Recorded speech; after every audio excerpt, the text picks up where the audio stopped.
Hello everyone. Hi, I am Mitali and will be starting with the first chapter of history, which is basically from the beginning of the time.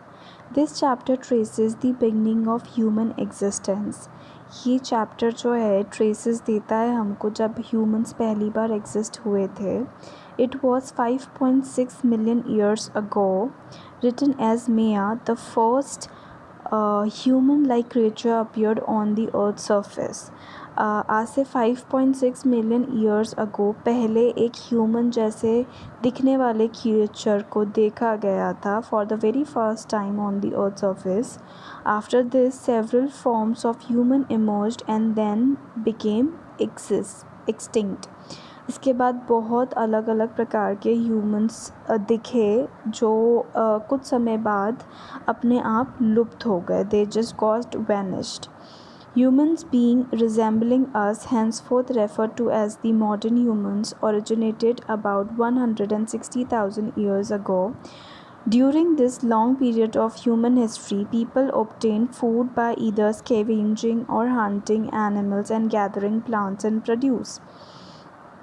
Basically 160 years ago हमारी तरह modern humans की तरह दिखने वाले humans दिखे and उन्होंने कैसे अपना फूड गैदर करा या कैसे वो हंटिंग करते थे इस चीज़ के बारे में हमको जानकारी प्राप्त हुई.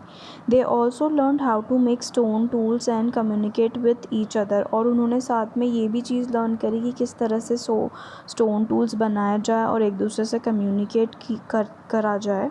Although other ways of obtaining food were adopted later, hunting and gathering continued. हालांकि बाद में कुछ अलग तरीके फूड को obtain करने के, फूड को गैदर करने के पाए गए, बट हंटिंग और गैदरिंग साथ में चलता रहा.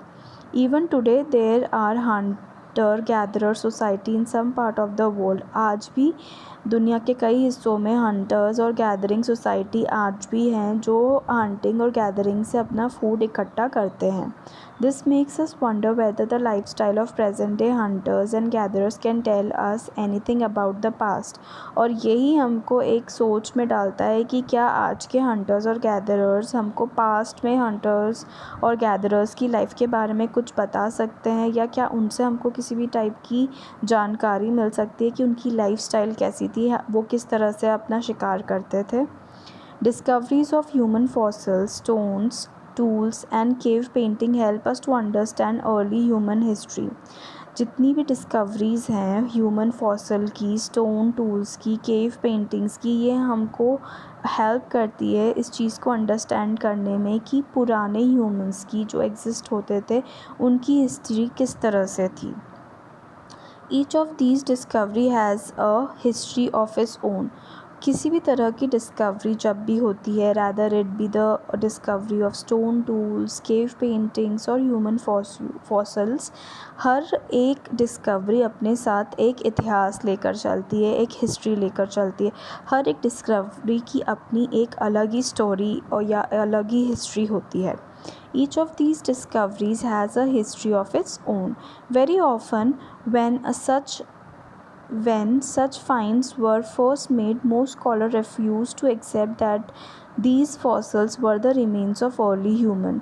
जब पहली बार ये सारी चीज़ें मिली थी, ये डिस्कवरीज़ मिली थी, तो जितने भी स्कॉलर्स हैं उन्होंने रिफ्यूज़ कर दिया था उनको एक्सेप्ट करने के लिए, बिकॉज़ उनको नहीं लगता था कि ये पुराने ह्यूमंस में इतनी कैपेबिलिटी थी या उनकी एबिलिटी थी कि वो इस तरह की चीज़ें बना सकते हैं या डेवलप कर सकते हैं. They were also skeptical about the ability of early humans to make stone tools or paint. And of course वो इस असमंजस या they were into a skeptical state कि किस तरह से वो इस तरह के पेंट्स बनाते होंगे या स्टोन टूल्स बनाते होंगे. They were not able to rely on the fact that these all discoveries are of the early humans. If it was only over a period of time that the true significance of these finds was realized. जैसे जैसे समय बीतता गया, they got to realize that yes, these are the truly significance. ये remains जितने भी हैं वो सच में सच्चाई है और डिस्कवरीज़ हैं उन ह्यूमंस की जो पहले एग्जिस्ट करते थे. The evidences for human evolutions comes from the fossil of species of human which have been exist. जितने भी evidences हैं कि human का किस तरह से evolution हुआ है वो हमको fossil से मिलते हैं, species of human से मिलते हैं कि कितनी species आज तक evolve हो चुकी है या आज तक exist हुई हैं. Fossils can be dated either through direct chemical analysis or indirectly by dating the sediments in which they are buried. अब ये किस तरह से जाना जाए कि जो फॉसिल्स हमको मिले हैं. फॉसिल्स तो पहली बात एक एनग्रेव्स होते हैं, स्टोन्स होते हैं जिसमें रिमेन्स ऑफ डेड या पुराने थिंग्स होती हैं जो डिकम्पोज होकर एक स्टोन के रूप में कन्वर्ट हो जाती है. अब how to know that these stones are how much old और what is the date of these stones और how much old they are. So इनको दो तरीक़ों से फाइंड करा जा सकता है. First is by pouring chemical over them, so we get to realize that okay this is so long और ये इतना पुराना है. या तो हम जिस जगह वो गड़ा हुआ है या उस आसपास की जो मिट्टी है उससे हम ये एनालिसिस कर सकते हैं कि किस तरह से या कितना पुराना वो फॉसिल है. Once fossils are dated, a sequence of human evolution can be worked out. एक बार जब fossils date उनकी डेट हमें पता पड़ जाएगी तब हम easily work out कर सकते हैं कि वो कितना पुराना है या human evolution कितने सालों से चलता आ रहा है. When such discoveries were first made about 200 years ago, many scholars were often reluctant to accept the fossils and other finds including stone, tools and painting were actually connected with the early forms of humans. जब ये discoveries हुई थी आज से 200 साल पहले, तो जितने भी स्कॉलर्स थे वो बहुत रिलक्टेंट थे, वो बहुत असमंजस में थे कि how to accept the fact that these fossils और these stone tools are the discoveries और they are connected with the early humans या ये they have the connectivity with the people who have been existent in past. These reluctance generally stemmed from their belief in the Old Testament of Bible according to which human origin was regarded as the act of creation of God.